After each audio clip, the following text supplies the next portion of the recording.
जय हिंद, नमस्कार। मैं अनुजोक्त। संविधान और लोकतंत्र दुरुपयोग भाग 1। सुने, समझें और जागरूक हों। विषय: अनगिनत राजनीतिक स्वार्थ से लोकतंत्र बचाओ, संविधान बचाओ भाग 1। अनगिनत राजनीतिक दल कार्यप्रणाली ही लोकतंत्र का गला घोंट रही और वही आम जनता में सामाजिक खाई, महंगाई, बेरोजगारी, भ्रष्टाचार, आतंक, अपराध, महिला उत्पीड़न को पोष रही, संविधान का दुरुपयोग कर रही। कड़े कानून संविधान का मूल सिद्धांत है, इससे हम सभी वाकिफ हैं। लोकतंत्र का जड़ है, हम सभी वाकिफ हैं।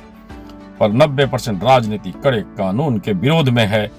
ये है लोकतंत्र का गला घोंटना, संविधान को खत्म करना। कैसे? मेरे इस चैनल को लाइक, सब्सक्राइब, शेयर करें और पूरा विषय सुने। माता पिता से भारत के धरती पर कदम रख रहा बच्चा जन्म लेते ही सवर्ण, ओबीसी या दलित किस नियम से? भारत के राजनीति द्वारा लोकतंत्र में संविधान के नाम पर जन्म लेते ही जाति का तोहफा किस नियम से? कौन से किताब से? कौन से संविधान से? कौन से लोकतंत्र से? या सिर्फ राजनीति के षड्यंत्र से? सरकारी पदों में, सरकारी नौकरी में पदों के विज्ञापन में भी सवर्ण टाइप, ओबीसी टाइप, दलित टाइप का जिक्र नहीं होता, जबकि नौकरी में भी ABCD ग्रेड होता है। हर सरकारी, प्राइवेट, राजनीतिक दल के ऑफिस, घर में भी मालिक, सहकर्मी और मेंटेनेंस करने वाले के ग्रेड और कमाई में भी अंतर है। राजनीतिक दलों के ऑफिस और घर में भी ये अंतर मौजूद है। राजनीतिक दल ऑफिस, राजनीतिक दल नेता आज के राजा होते हैं, जैसे पूर्व में राजा हुआ करते थे। इनके नीचे नीति बनाने वाले यानी IAS, IFS, doctor, engineer, CA, lawyer, company MD, manager आदि आदि, और इनका कार्यप्रणाली सवर्ण जैसा होता है। इनमें कोई जाति का पकड़ नहीं, विशेषता का पकड़ ज्यादा होता है। और ऐसे ही लोगों की बहाली राजनीतिक दलों के ऑफिस में या उनके निजी कार्य में होती है। उपरोक्त के सहयोगी, क्लर्क, बड़ा बाबू आदि आदि, इनका कार्यप्रणाली ओबीसी जैसा होता है और इनमें भी विशेषता को प्रमुखता दिया जाता है। कोई जाति पकड़ को नहीं प्रमुखता दिया जाता है। इन दोनों का हर इच्छा पूर्ति करने वाले सेवक, जैसे फाइल ढोने वाले, पानी पिलाने वाले, ड्राइवर, कुक, सफाई कर्मचारी आदि आदि, इनका कार्यप्रणाली दलित या पिछड़ा जैसा होता है। और इनमें भी योग्यता को देखकर ही राजनीतिक दल अपने ऑफिस, अपने निजी कार्य या अपने घर के कार्य में इनका इस्तेमाल करते हैं, कोई जाति देखकर नहीं। जाति कोई भी हो, पर काम के स्वरूप और योग्यता से किसी को भी नौकरी मिलता है। हर सरकारी, गैर सरकारी, प्राइवेट संस्था में भी यही व्यवस्था है और विश्व में भी यही व्यवस्था लागू है। कोई जाति नाम से कार्य का वर्णन कहीं नहीं है। भाजपा, कांग्रेस, लोजपा, तृणमूल, राजद, आप, सपा दल के ऑफिस में भी ऐसा ही नियम से लोग कार्यरत हैं और वेतन भी योग्यता आधार पर यही राजनीतिक दल दे भी रहे हैं। जाति आधार पर वेतन किसी को नहीं मिलता है।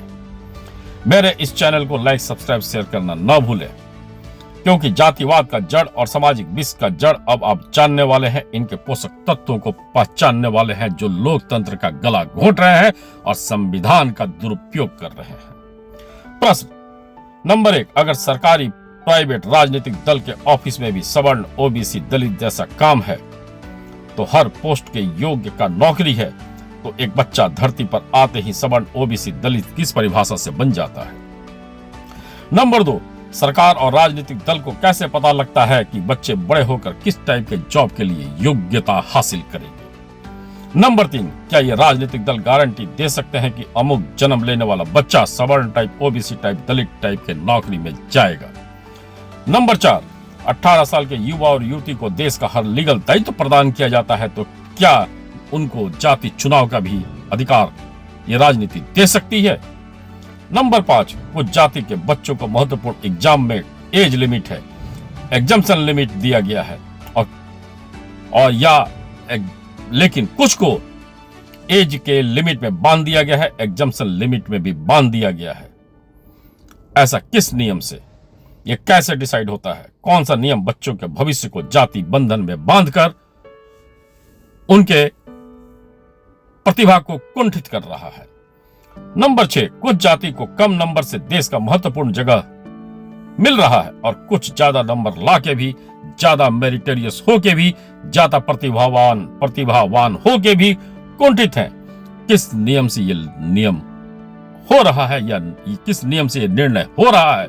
क्या ये लोकतंत्र का गला घोंटना और संविधान का दुरुपयोग नहीं है? राजनीतिक दल के हर नेता, हर घर का रूटीन आप देख लीजिए। महत्वपूर्ण यानी राजनीतिक रूप से राजा वही मिलेंगे, उनके नीचे की कार्य प्रणाली सवर्ण, ओबीसी, दलित या पिछड़ा टाइप ही मिलेगी। घर के माली या कुक या सफाई कर्मी को योग्यता से ज्यादा 1 रुपया वो भी देते हुए नहीं दिखेंगे। न ही उनके ऑफिस या घर के व्यवस्था में उनको कोई महत्वपूर्ण जगह मिल सकता है। खुद का कुर्सी देना तो वो सपने में भी नहीं सोच सकते।